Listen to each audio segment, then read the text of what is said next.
Rasulillah wa ala alihi wa sahbihi wa mawalah wa la hawla wa la quwwata illa billah. Rabbi shrah li sadri wa yassir li amri wa hlul 'uqdatam min lisani yafqahu qawli. Marilah bersama-sama kita mengikhlaskan niat karena Allah Ta'ala agar amal kita diterima oleh Allah Subhanahu wa Ta'ala dan bernilai pahala, mendapatkan balasan dari Allah Subhanahu wa Ta'ala. Sebagaimana yang disabdakan oleh Nabi Muhammad sallallahu alaihi wasallam, innamal a'malu binniyat wa innama likulli imri'im ma nawa, rawahu asy-syaikhan. Sesungguhnya setiap amal itu tergantung pada niat-niatnya, dan seseorang akan mendapatkan balasan dari sesuatu amal tersebut sesuai dengan apa yang dia niatkan. Nah, jika niatnya bagus, maka dia akan mendapatkan balasan yang bagus pula, insya Allah. Baik, kita akan melanjutkan kajian kitab Bahjatun Nazar, ya. Kita sudah sampai ke pertemuan yang keempat ya kira-kira ya. Ini sudah mulai record ya. Bisa langsung saya share screen. Ya, sudah.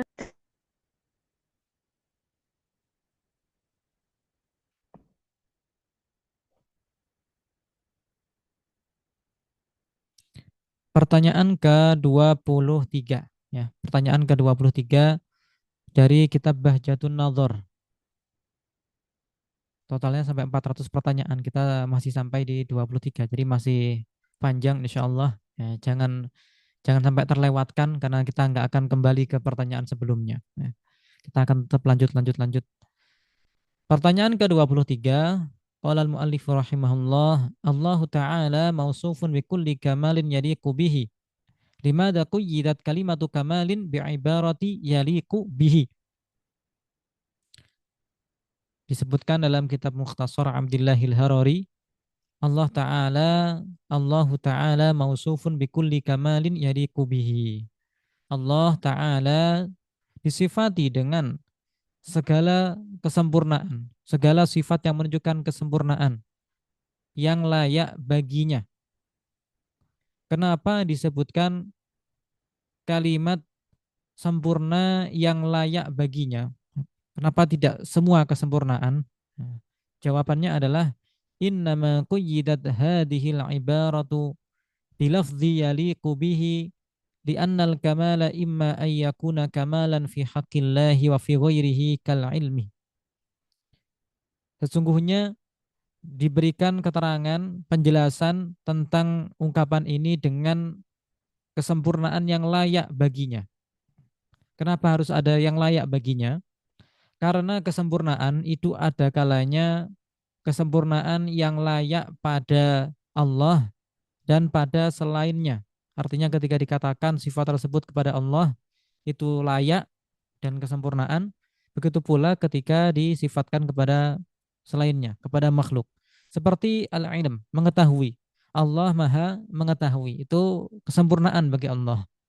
Kemudian manusia mengetahui. Itu juga eh, kesempurnaan bagi manusia.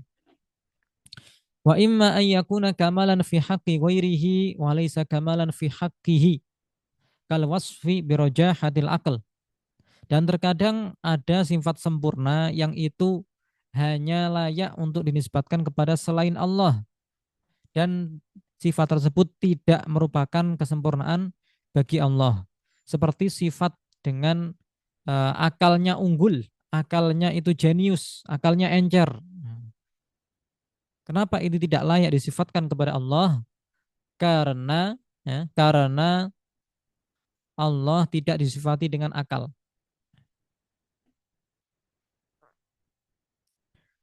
Wa qad yakunul wasfu madhan lillahi ta'ala wa dhamman fi haqqil insan.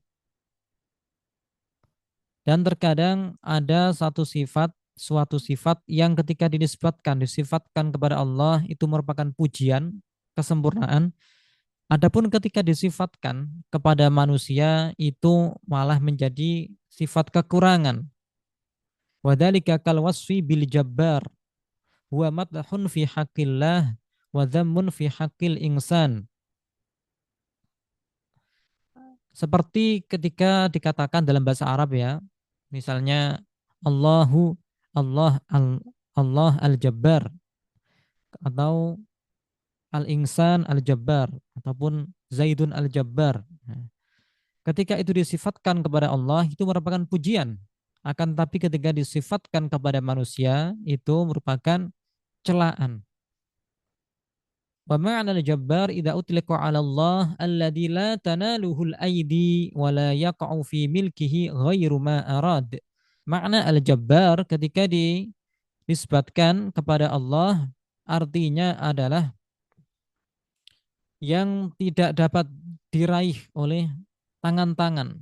Nah, dan juga tidak akan terjadi pada kepemilikannya kecuali sesuatu yang ia kehendaki.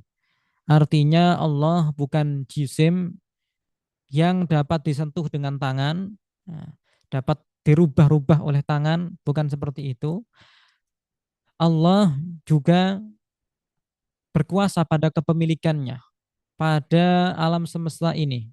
Semua alam semesta itu adalah milik Allah. Apapun yang terjadi di alam semesta ini itu adalah sesuatu yang dikehendaki oleh Allah. Tidak ada yang tidak dikehendaki oleh Allah terjadi di alam semesta ini. Itulah arti dari Al-Jabbar. Artinya apa? Ya, artinya seperti demikian. Allah Maha kuasa sehingga tidak terjadi di dunia ini sesuatu kecuali yang Ia kehendaki. Adapun Al-Jabbar ketika disifatkan kepada manusia artinya adalah yang zalim. Ya, Al-Malikul Jabbar, raja yang zalim. Al-Insan Al-Jabbar, manusia yang zalim, yang semena-mena. Baik, kita lanjutkan ke pertanyaan yang ke-24. Tadi telah dijelaskan bahwasannya kalau di pertanyaan 23, tidak semua sifat yang sempurna itu layak bagi Allah. Ada yang layak bagi Allah, tidak layak bagi Allah. Ada yang layak bagi Allah dan layak untuk manusia. Ada yang layak untuk manusia tapi nggak layak untuk Allah. Ada yang layak untuk Allah tetapi itu merupakan kekurangan bagi manusia. Sekarang kekurangan, an-naqais. Nah, sifat yang menunjukkan kekurangan itu jelas sekali Allah maha suci dari sifat tersebut. Takallam an tanzihillahi anin naqais. Pertanyaan ke-24, jelaskan tentang Allah disucikan dari kekurangan-kekurangan. Allah Ta'ala muttasifun bikulli kamalin fi haqqihi. Allah Ta'ala disifati dengan segala sifat sempurna yang layak baginya. Wa huwa munazzahun an kulli naqsin. Dan Allah Maha Suci disucikan dari segala kekurangan. Ai ma la yaliqu bihi ta'ala. Yakni segala sifat yang tidak layak bagi Allah Ta'ala. Kal jahli, seperti bodoh. Tidak mungkin Allah bodoh. Wal ajzi, lemah. Tidak mungkin Allah lemah. Wal makani, wal hayyizi, wal launi, wal haddi. Bertempat. Ya. Bertempat, memiliki warna, memiliki batasan ukuran. Allah Subhanahu wa taala tidak mungkin disifati dengan sifat-sifat tersebut. Tidak mungkin Allah bertempat, tidak mungkin Allah memiliki warna, tidak mungkin Allah memiliki ukuran, memiliki batasan. Kalau kita kan punya batasan, tinggi kita misalnya 170 cm, 180 cm, berat kita 70 kilogram, 80 kilogram. Nah, itu kan batasan-batasan kita, ukuran kita, berat kita. Kita punya warna, ada yang warnanya hitam, ada yang warnanya coklat, ada yang warnanya kuning, ada yang warnanya putih. Adapun Allah disucikan dari semua sifat itu.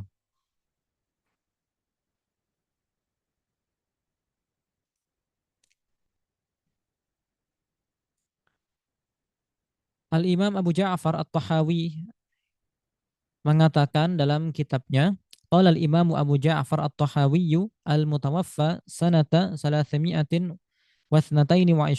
minal hijrah ta'ala ayillah anil hududi wal ghayat wal arkani wal a'dha'i wal adawat la tahwihil jihatu sittu kasairil mubtada'at. Allah Ta'ala maha suci dari batasan-batasan, dari ukuran, dari arah-arah, dari sisi-sisi, dari anggota badan, baik itu anggota badan yang besar maupun anggota badan yang kecil. Tidak diliputi dengan 6 arah penjuru, kiri, kanan, depan, belakang, atas, bawah. Allah maha suci dari semua arah itu. Ya. Tidak seperti makhluk-makhluk, tidak seperti zat-zat yang baharu, ciptaannya yang baharu. Karena ciptaan yang baharu pasti dia punya batasan, punya anggota badan. Ya. Kalau manusia, hewan punya anggota badan, punya arah. Ya. Di depannya ada sesuatu, di belakangnya ada sesuatu, di kiri kanannya ada sesuatu. Artinya dia punya arah. Wa ma'nahu la yajuzu 'ala Allahi ayyakuna mahdudan. Maknanya adalah tidak boleh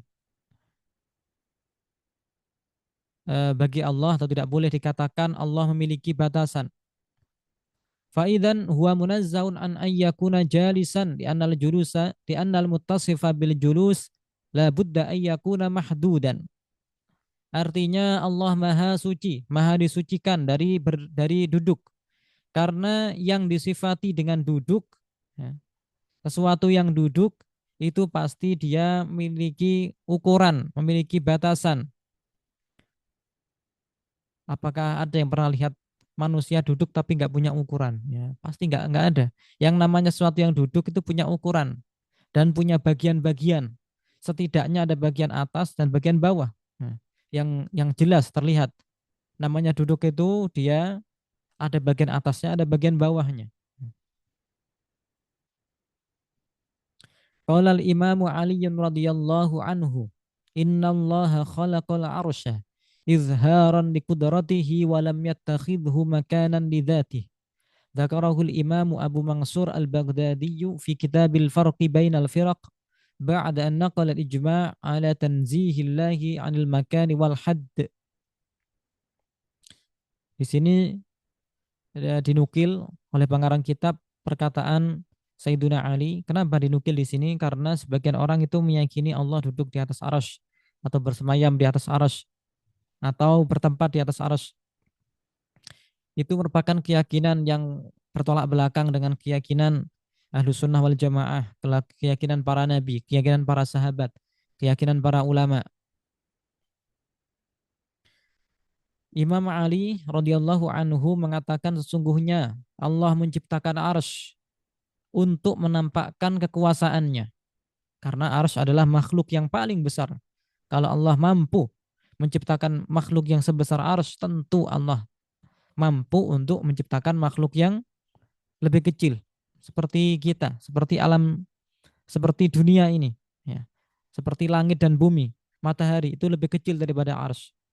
Walam yattakhidhu makanan lidzatih, dan Allah tidak menjadikan arsy sebagai tempat bagi zatnya. Karena Allah tidak bertempat. Ya. Allah tidak butuh kepada tempat. Ini disebutkan oleh Imam Abu Mansur al-Baghdadi dalam kitab Al-Farqu Bainal Firaq. Kitab yang menjelaskan perbedaan di antara firqah-firqah, kelompok-kelompok 73 golongan. Nah, yang disebutkan dalam hadis Nabi bahwasannya umat ini akan terpecah menjadi 73 golongan. Kulluhum finnari illa wahidah wahyal jamaah. Nah,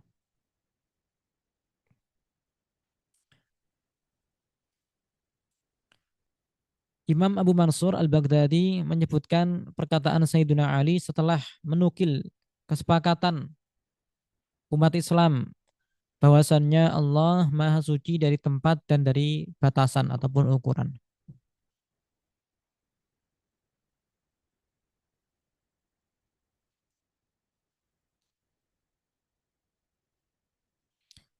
Pertanyaan ke-25, ma ma'na qawlihi ta'ala laisa kamitslihi syai'. Surah Asy-Syura ayat 11. Ini merupakan dalil yang paling kuat dalam menjelaskan tanzih, menjelaskan Allah tidak serupa dengan makhluknya. Ma'nahu anna Allah la yushbihu syai'an minal lataifi wal kathaifi wal ulwiyati was sufliyat. Maknanya Allah Ta'ala tidak menyerupai sesuatu pun, baik itu dari benda-benda yang tidak dapat kita pegang, seperti angin, udara, ruh, malaikat, itu nggak dapat kita pegang. Jin, begitu pula benda-benda yang dapat kita pegang. Nah, Allah tidak serupa dengan benda-benda yang seperti itu. Baik dengan benda-benda yang berada di atas langit ataupun benda-benda yang ada di muka bumi. Nah, tidak ada yang serupa dengan Allah Subhanahu wa taala. Allah taala berfirman walam yakul lahu kufuwan ahad. Artinya sama dengan laisa kamitslihi syai'. Tidak ada sesuatu pun yang serupa dengan Allah. Tidak ada seorang pun yang serupa dengan Allah. Begitupun sesuatu pun juga tidak ada yang serupa dengan Allah.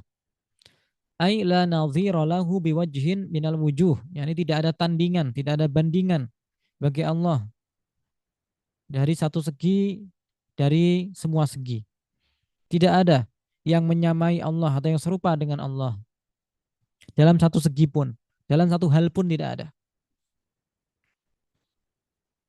Maka ketika dikatakan Allah ada, adanya berbeda dengan ada kita. Ketika dikatakan Allah maha hidup, hidupnya Allah berbeda dengan hidup kita. Nanti akan dijelaskan Allah maha mendengar, maha melihat. Tentu dengan penglihatan dan pendengaran yang berbeda dengan pendengaran dan penglihatan kita. Qala al-Imamu Dhunnun al-Misri wal Imamu Ahmad rahimahumallah mahma tasawwarta bibalik wallahu bi khilafi dzalik. Ini perkataan Dhunnun al-Misri dan juga perkataan Imam Ahmad bin Hambal menjelaskan tentang tanzih dengan mudah dan kita juga mudah untuk mengajarkan kepada orang yang baru belajar ilmu akidah. Mahma tasawwarta bibalik, apapun yang terlintas di benakmu, fallahu bi khilafi dzalik. Maka Allah tidak seperti itu. Nah, kalau misalnya terlintas sejenak di hati seseorang dikatakan Allah besar misalnya, maka Allah tidak besar. Bukan berarti artinya kecil ya. Tidak. Allah tidak besar, tidak kecil, tidak punya ukuran. Kalau misalnya terlintas di benak hati seseorang Allah turun ke bumi misalnya, maka Allah tidak seperti itu. Karena Allah tidak seperti yang terlintas di benakmu. Nah, Allah tidak dapat dibayangkan. Sesuatu yang terlintas di benakmu itu adalah makhluk. Sedangkan Allah itu tidak serupa dengan makhluk. Laisa kamitslihi syai'. Tidak ada sesuatu pun yang serupa dengan Allah. Waqala al-Imam Abu Ja'far At-Tahawi fi aqidatihi. Al-Imam Abu Ja'far At-Tahawi mengatakan dalam kitab akidahnya, wa man wasafallaha bima'nan min ma'anil bashar faqad kafar. Barang siapa mensifati Allah dengan salah satu sifat dari sifat-sifatnya manusia ataupun dari sifat-sifatnya makhluk, maka dia telah keluar dari agama Islam. Karena telah menentang ayat laisa kamitslihi syai', menentang ayat walam yakul lahu kufuwan ahad. Dan orang siapa yang mendustakan ayat Al-Qur'an, menentang ayat Al-Qur'an, maka telah keluar dari agama Islam.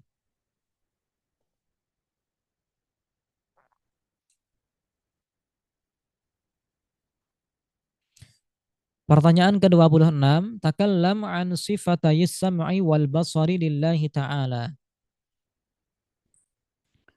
Qala Allah Ta'ala laisa kamitslihi syai'un wa huwas sami'ul basir. Allah Ta'ala berfirman laisa kamitslihi syai' wa huwas sami'ul basir. Telah dijelaskan bahwasanya Allah tidak serupa dengan makhluknya, tidak ada makhluk yang serupa dengan Allah sedikit pun. Kemudian disebutkan Allah bersifat as-sami' al-basir. Apa itu artinya? Fallahu ta'ala wasafa bi annahu laisa kamitslihi syai'un wa annahu sami'un basir. Allah Ta'ala mensifati dirinya bahwasanya Allah tidak serupa dengannya sesuatu pun dan Allah Maha mendengar lagi Maha melihat. Nafa awalan an ayyakuna musyabihan lil hawaditsi biwajhin minal wujuh. Allah menafikan, yang pertama ya, dalam penyebutan laisa kamitslihi syai', Allah menafikan penyerupaan terhadap makhluk-makhluk yang baharu. Sedikit pun tidak ada keserupaan antara Allah dengan makhluknya. Tsumma wasafa nafsahu bi annahu sami'un basir. Kemudian Allah mensifati zatnya bahwasannya Allah itu sami'un basir, maha mendengar, maha melihat. Fahada yadullu ala anna sam'allahi la yushbihu sam'al makhluqat. Nah, karena tadi telah dijelaskan bahwasannya Allah tidak serupa dengan makhluk, makhluk tidak serupa dengan Allah, maka artinya wa huwas sami'ul basir, bahwasannya pendengaran Allah tidak menyerupai pendengaran makhluk-makhluk. Wa basarahu la yushbihu basaral makhluqat. Dan penglihatan Allah tidak menyerupai penglihatan makhluk-makhluk. Wa kadzalika sairu sifatillah. Begitu pula sifat-sifat Allah yang lain. La tushbihu sifati khalqihi. Tidak serupa dengan sifat-sifat makhluknya. Fallahu ta'ala yasma'u kullal masmu'at min ghairi hajatin ila udhunin au alatin ukhra. Allah Ta'ala maha mendengar segala sesuatu uh, yang bisa didengar tanpa membutuhkan kepada telinga ataupun alat yang lainnya. Kalau manusia punya telinga, itu aja telinganya terkadang kalau telinganya rusak, telinganya sakit, nggak mendengarkan suara. Sebagian orang perlu alat bantu dengar agar terdengar suaranya. Dan semakin lama lambat laun biasanya pendengarannya akan menurun. Ketika sudah tua, lansia, pendengarannya akan menurun. Adapun Allah, pendengaran Allah tidak butuh kepada telinga, tidak butuh kepada alat.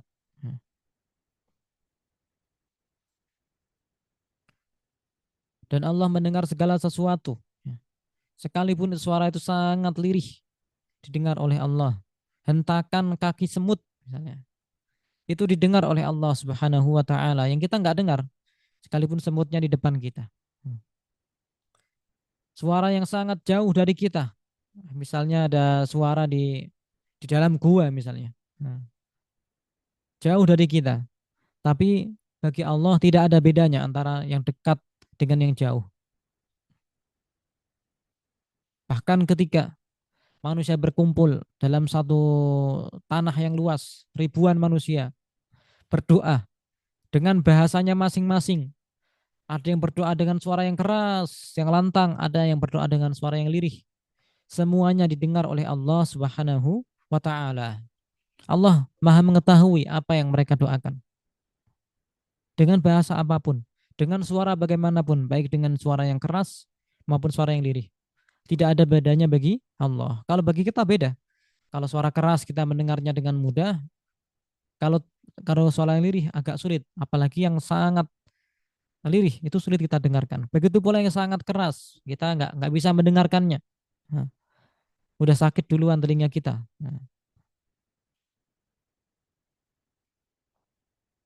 Wa huwa subhanahu yara kullal mubsarat min ghairi hajati ila hadaqatin wala ila syu'a'i dhaw. Allah Subhanahu wa taala juga melihat segala sesuatu yang terlihat tanpa butuh kepada bola mata ataupun anggota dari mata, alat penglihatan, juga tidak butuh kepada cahaya. Berbeda dengan kita. Kalau kita melihat itu butuh mata. Kita punya mata saja, kalau mata kita ditutup, nggak lihat. Kalau gelap, mati lampu. Nah, mati lampu yang sebagian jamaah itu mati lampu, itu nggak lihat. Gara-gara mati lampu nggak lihat, nggak terlihat. Karena kita butuh cahaya untuk melihat sesuatu. Adapun Allah melihat tidak butuh kepada cahaya, tidak butuh kepada alat penglihatan. Allah maha melihat misalnya semut yang berada di atas batu yang hitam, semut hitam di atas batu yang hitam, di kegelapan malam, di hutan yang gelap, yang hitam. Udah pokoknya benar-benar sangat gelap, hitam lagi, nggak kelihatan bagi kita. Tapi itu dilihat oleh Allah Subhanahu wa taala. Penglihatan kita terbatas, mudah terhalang. Sekarang saya nggak bisa lihat ini jamaah yang jamaah hadir online ini lagi ngapain aja, nggak tahu karena banyak penghalang. Bahkan saya nggak tahu misalnya ada yang menyembunyikan sesuatu di tasnya. Kalau nggak dibuka tasnya saya nggak tahu. Akan tetapi Allah Maha tahu dan Maha melihat kita semua. Kita semuanya dilihat oleh Allah Subhanahu wa taala. Sekalipun pintu kita tutup rapat, dari atas tertutup atap, tetapi bagi Allah kita tetap terlihat. Tidak ada sesuatu pun dari kita yang tersembunyi bagi Allah. Apa yang kita sembunyikan di tas kita, orang lain nggak tahu, tetapi Allah Maha tahu. Maha tahu dan Maha melihatnya. Itu karena penglihatan kita berbeda dengan penglihatan Allah. Baik, sebelum saya lanjutkan, apakah ada pertanyaan? Ada Ustaz, bertanya Ustaz. Ya,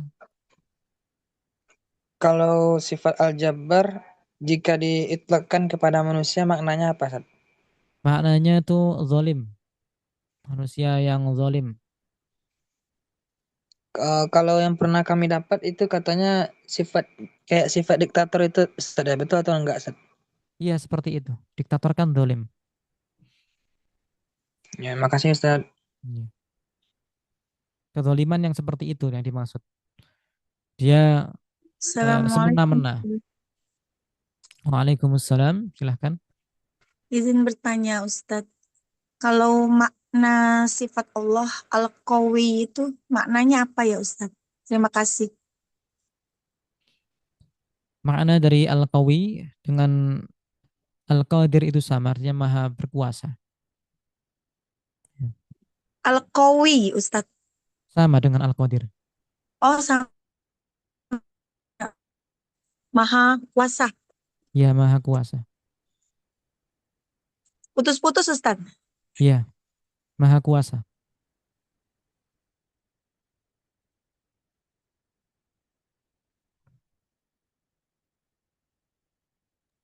Oke, terima kasih Bang Fami dan Umi Titi. Silakan ada lagi yang ingin bertanya atau yang kurang jelas?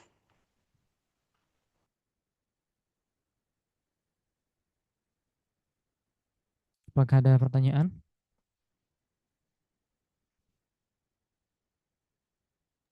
Sepertinya nggak ada Ustadz, silakan dilanjut materinya. Baik,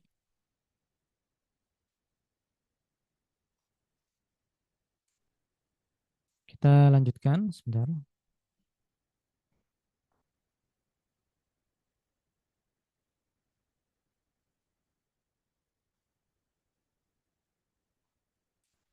Takallam an qaulil muallifi fahuwal qadimu wa ma siwahu hadith wa huwal khaliqu wa ma siwahu makhluk. Jelaskan tentang perkataan muallif mukhtasar Syekh Abdullah Al-Harari, fahuwal qadimu wa ma siwahu hadith wa huwal khaliqu wa ma siwahu makhluk. Hanyalah Allah yang qadim, ada tanpa permulaan, selain Allah itu baharu. Hanyalah Allah yang menciptakan dan selain Allah itu diciptakan. Yajibul i'tiqad anna Allah wahdahu al-qadim alladhi la ibtida'a li wujudih. Wajib diyakini bahwasannya hanya Allah yang disifati dengan al-qadim. Artinya yang ada tanpa permulaan. Adanya tanpa didahului dengan ketiadaan. Wa anna kullama siwahu hadithun. Dan segala sesuatu selainnya itu baharu.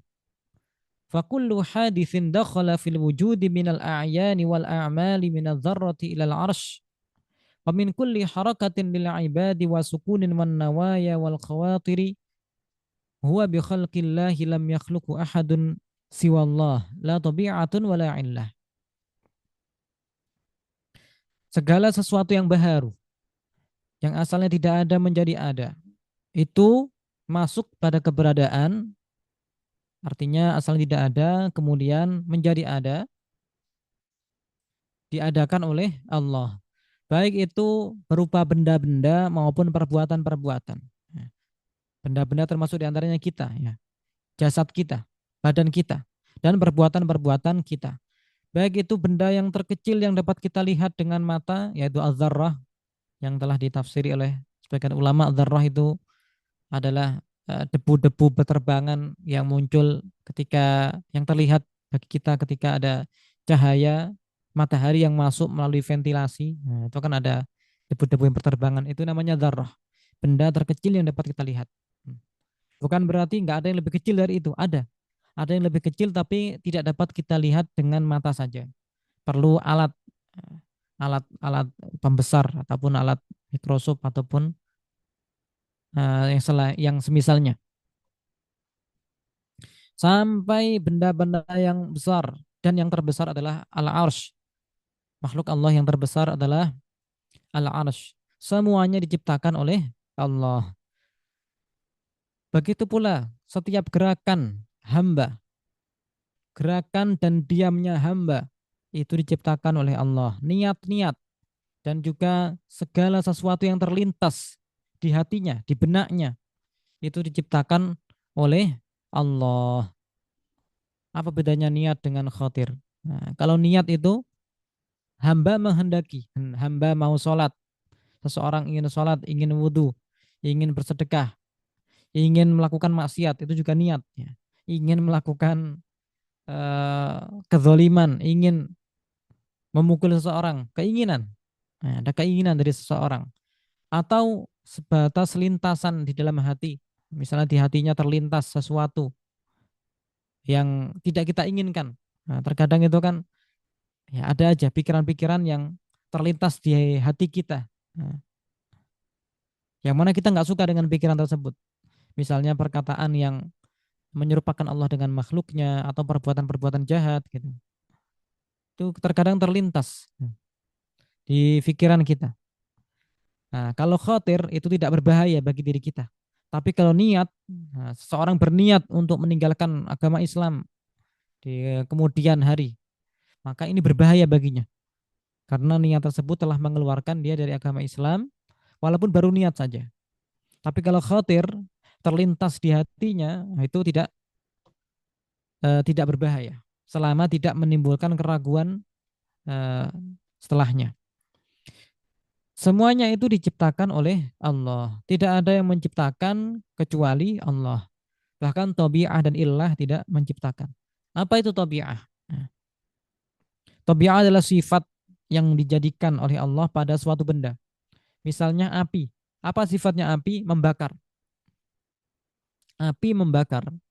Yang menciptakan api adalah Allah, dan yang menciptakan terbakar adalah Allah. Ketika seseorang membakar kertas, itu yang menciptakan apinya adalah Allah, dan yang menciptakan kertas itu menjadi terbakar adalah Allah. Bukan api tersebut menciptakan pembakaran itu. Apa iya ada yang dibakar tapi nggak terbakar? Ada. Nabi Ibrahim pernah dibakar namun tidak terbakar.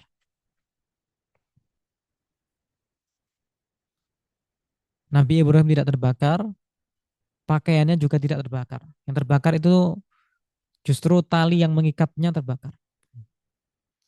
Karena Allah maha menghendaki mana yang terbakar, mana yang enggak. Illah juga tidak menciptakan. Apa itu illah? Kalau diterjemahkan dengan bahasa Indonesia agak sulit ya, tapi saya contohkan saja. Gerakan cincin dengan gerakan jari. Kalau jarinya bergerak, maka pasti cincinnya ikut gerak. Masa iya cincinnya ketinggalan? Kan dipakai cincinnya. Ketika jari bergerak, cincinnya juga bergerak, itu yang menciptakan gerakan jari adalah Allah. Dan yang menciptakan gerakan cincin tersebut juga Allah. Bukan diciptakan oleh manusia, bukan diciptakan oleh gerakan tangan atau yang disebut dengan ilahnya. Tidak. Yang menciptakan semuanya adalah Allah. Bal dukhuluhu fil wujudi bimasyiatillahi wa qudratihi bitaqdirihi wa ilmihi al-azali liqaulihi ta'ala wa khalaqa kulla syai'. Semuanya diciptakan oleh Allah. Ada dari tiada menjadi ada, itu dengan kehendak Allah, dengan kekuasaannya, dengan takdirnya, dengan pengetahuan Allah, dengan ilmunya Allah yang azali. Ya, semua sifat Allah itu azali. Hal ini berdasarkan firman Allah Ta'ala di qaulihi ta'ala wa khalaqa kulla syai'. Allah menciptakan segala sesuatu. Segala sesuatu termasuk diantaranya benda dan perbuatannya. Perbuatan yang baik, perbuatan yang buruk. Gerakan dan diam, niat maupun yang terlintas di hati kita. Semuanya diciptakan oleh Allah. Qala al-Imam an-Nasafi fa idza daraba insanun zujajan bihajarin fakasarahu fad-darbu wal kasr wal inkisaru bi khalqillahi ta'ala. Al-Imam An-Nasafi mengatakan ketika seseorang melempar sebuah kaca dengan batu kemudian memecahnya, maka pukulan, pecahan atau perbuatan memecah dan pecahan yang terjadi dari kaca tersebut itu dengan penciptaan Allah. Bisa saja seseorang mau melemparkan batu ke kaca, bisa jadi terkena kacanya, bisa jadi meleset. Ketika terkena kaca, bisa jadi kacanya pecah ataupun nggak pecah. Ketika kacanya pecah, bisa jadi pecahannya banyak, pecahannya sedikit, pecahannya tajam, pecahannya tersebar, ataupun hanya retak. Semuanya itu ditentukan oleh Allah, diketahui oleh Allah, dan terjadi atas kehendak Allah.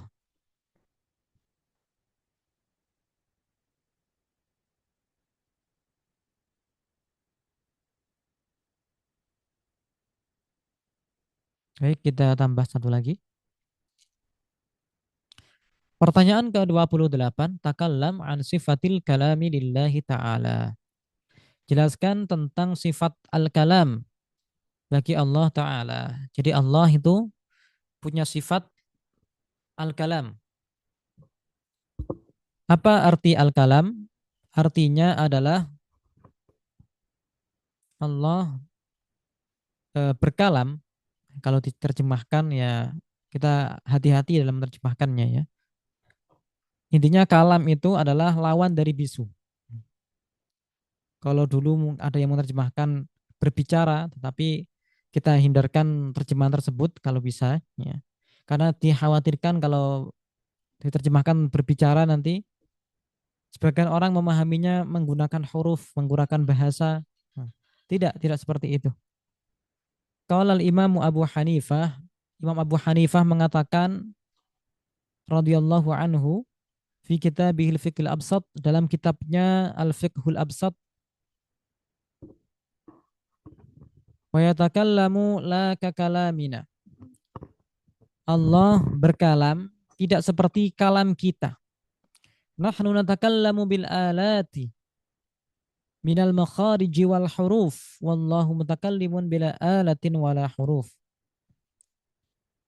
Kita berbicara menggunakan alat-alat berupa makhraj, tempat keluarnya huruf.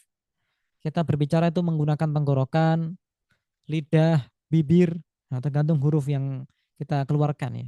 Ada kalanya keluar dari tenggorokan, keluar dari bibir, keluar dari lidah. Sedangkan Allah Maha berkalam tidak butuh kepada alat, tidak butuh kepada mulut, tidak butuh kepada tenggorokan, tidak butuh kepada bibir, dan juga tidak menggunakan huruf. Kalau kita berbicara pasti ada huruf-hurufnya. Kita berbicara dengan lisan kita, dengan lidah kita, keluar apa? Huruf-huruf. Adapun Allah Maha berkalam dengan kalam yang tidak serupa dengan ucapan kita, dengan pembicaraan kita.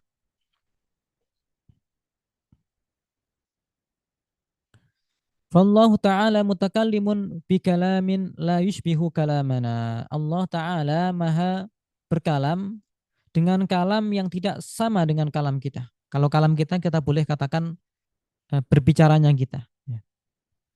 Tidak sama dengan kalamnya Allah. Laisa li kalamihi ibtida wa laisa lahu intiha. Kalam Allah tidak ada pendahuluan, tidak ada permulaannya, dan juga tidak ada pengakhirannya. La yatra'u alaihi sukutun au taqattu'. Juga tidak ada disela-selai dengan diam ataupun terpotong, terputus. Li'annahu laisa harfan wala sautan. Karena kalam Allah tidak berupa huruf, tidak berupa suara. Wa innama huwa sifatun lahu ta'ala. Akan tetapi kalamnya Allah adalah sifatnya Allah Ta'ala. La yushbihu kalamal makhlukin. Tidak serupa dengan berbicaranya makhluk-makhluk. Dan jangan dibayangkan kalam Allah itu bagaimana. Nggak bisa dibayangkan. Ya. Allah tidak dapat dibayangkan. Dan sifat-sifatnya tidak boleh dibayangkan serupa dengan sifatnya manusia. Pokoknya sifatnya Allah itu tidak serupa dengan sifatnya makhluk. Lalu bagaimana orang kok bisa mengatakan Allah punya sifat kalam? Karena ada dalilnya. Qala ta'ala wa kallamallahu Musa taklima. Terdapat penisbatan kalam di situ. Artinya Allah memperdengarkan kalamnya kepada Nabi Musa. Allah mengangkat hijab dari Nabi Musa sehingga Nabi Musa dapat mendengar kalam Allah yang azali, yang ada tanpa permulaan, yang ada tanpa pengakhiran, yang tidak ada permulaan, tidak ada pengakhiran, dan tidak ada diamnya. Kalau kita misalnya ingin membaca Al-Fatihah, kita baca Bismillahirrahmanirrahim. Kita baca satu huruf, ba, sin, mim, sampai selesai. Kita nggak bisa beralih dari ba ke sin tanpa menyelesaikan ba-nya dulu. Kita selesaikan ba, kemudian sin, kemudian mim, dan seterusnya. Dan ketika kita membaca Al-Fatihah, ada awalnya, ada akhirnya. Sebelum mengucapkan itu kita diam, setelah mengucapkannya kita berhenti. Artinya kalam kita, pembicaraan kita, bacaan kita itu ada awalan, ada akhirannya. Adapun kalam Allah tidak seperti itu. Baik, saya rasa cukup sampai sini. Kalau ada yang belum jelas boleh ditanyakan, silahkan.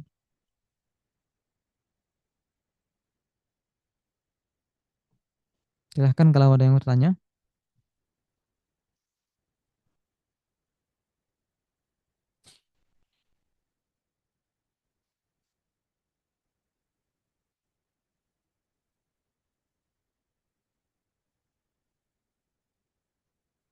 Apakah ada yang bertanya? Sepertinya udah jelas ya.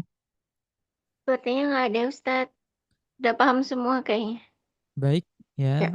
Sebenarnya saya harapkan yang hadir itu orang-orang yang baru ya. Karena ini kan ya, ilmu din ad-daruri. Sengaja saya pilih kitab ini yang merupakan dasar-dasar agama agar orang-orang baru bisa belajar dari awal. Kalau mau kitab-kitab yang lebih lanjut ya banyak ya, kitab yang mendalam fikih lebih lanjut, akidah lebih lanjut, tapi sengaja saya pilihkan yang dasar-dasar agar orang yang baru belajar bisa tahu runtutan belajarnya dari yang daruri, yang fardu ain terlebih dahulu. ya Ya, Ustadz, kita juga merujaah Ustadz. Itu ada yang bertanya Ustadz di kolom obrolannya dari Bunda Nurko Viva. Mau dibacain atau gimana Ustadz? silahkan dibacakan. Oke, kalam Allah bukan berupa suara, tapi kenapa mendengar dinisbatkan? Ya, ya kalam Allah itu tidak serupa dengan kalam manusia dan yang dijelaskan oleh ulama Asy'ariyah madzhab Asy'ari, kalam Allah bukan berupa suara, akan tetapi dapat didengar. Ya. Dapat didengar oleh hamba yang dikehendaki oleh Allah. Ketika Allah memperdengarkan kalamnya kepada Nabi Musa, maka Nabi Musa mendengarnya. Bukan berarti kalam Allah dimulai pada saat itu kemudian berhenti, bukan. Tapi Allah mengangkat hijab penghalang dari Nabi Musa sehingga Nabi Musa bisa mendengar kalam Allah. Seandainya kita dihilangkan penghalang dari pendengaran kita, maka kita pasti akan dapat mendengar kalam Allah. Dan seandainya dihilangkan penghalang dari mata kita, maka kita pasti dapat melihat zat Allah. Ya, tadi berarti tidak disyaratkan sesuatu yang didengar itu harus suara, tidak. Hanya kebiasaan saja kita mendengar suara. Padahal tidak disyaratkan yang didengar itu harus suara. Sebagaimana kita setiap hari melihat benda dan yang kita lihat ya benda, sesuatu yang memiliki susunan, memiliki volume, jisim. Padahal Allah tidak seperti itu. Kalau seandainya Allah mengangkat hijab penghalang dari mata kita, maka pasti kita akan melihat Allah yang tidak berupa benda, tidak memiliki panjang, lebar, kedalaman, tidak serupa dengan makhluknya. Dapat difahami ya? Oke, bagaimana Bunda Nur Kofifa atau Kak Nur Kofifa ini saya tidak tahu. Walaupun tidak terbayang di pikiran kita bagaimana, bukan suara tapi kok terdengar ya. Memang tidak bisa kita bayangkan dengan angan-angan, tetapi kita bisa mengimaninya.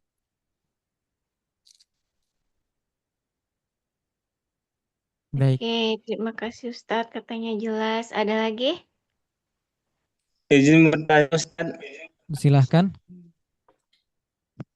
yang ingin apa Ustaz nanya yang keterangan khotir tadi Ustaz. Ya, sesuatu yang terlintas di benak kita tanpa kehendak. Ya. Misalnya terlintas di benak seseorang bahwasannya Allah itu besar.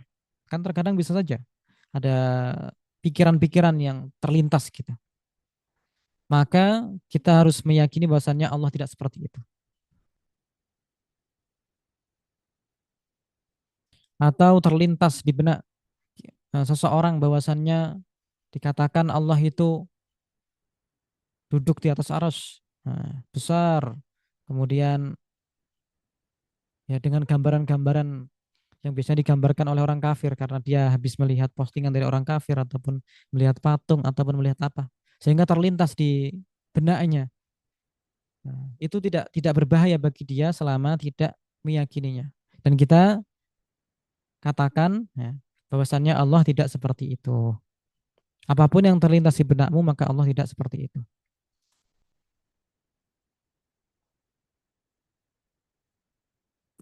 Sudah Terima jelas? kasih Ustaz. Ya. Iya, terima kasih juga Kak Bahtiar. Ada lagi? Terkadang itu kan setan membisik-bisikkan kepada seseorang, mengganggu ibadah seseorang, mengganggu belajar seseorang. Sehingga banyak pikiran-pikiran kotor, pikiran-pikiran yang tidak kita inginkan. Nah, itu khawatir. Ataupun bisikan setan itu juga kurang lebih sama-sama tidak berbahaya untuk akidah kita. Jadi Ustadz, misal kalau terlintas begitu, kita harus mengucapkan apa Ustadz? Ya kita bisa kalau mau mengucapkan Allahu Allah la yushbihu syai'a. Amantu billahi wa rasulihi. Oh, begitu. Baik Allah tidak Ustadz. serupa dengan sesuatu, saya beriman kepada Allah dan Rasulnya. Udah, setelah itu dia palingkan pikirannya ke hal yang lain. Lakukan hal-hal yang lain. Ya, kadang suka kayak gitu Ustadz. Ya, mau tidur tiba-tiba, nah kayak gitu. Mau sholat, di dalam sholat tiba-tiba kepikiran apa gitu. Mau belajar, atau ketika belajar tiba-tiba muncul pikiran kayak gitu. Gurunya menjelaskan Allah disucikan dari sifat-sifat yang tidak layak, kemudian di pikirannya menyebutkan pikiran apa? Menyebutkan sifat-sifat tidak layak bagi Allah, lawannya. Ya, terkadang Iya. seperti itu ada. Tapi kita yakini bahwasannya Allah tidak seperti itu. Oke, ada lagi?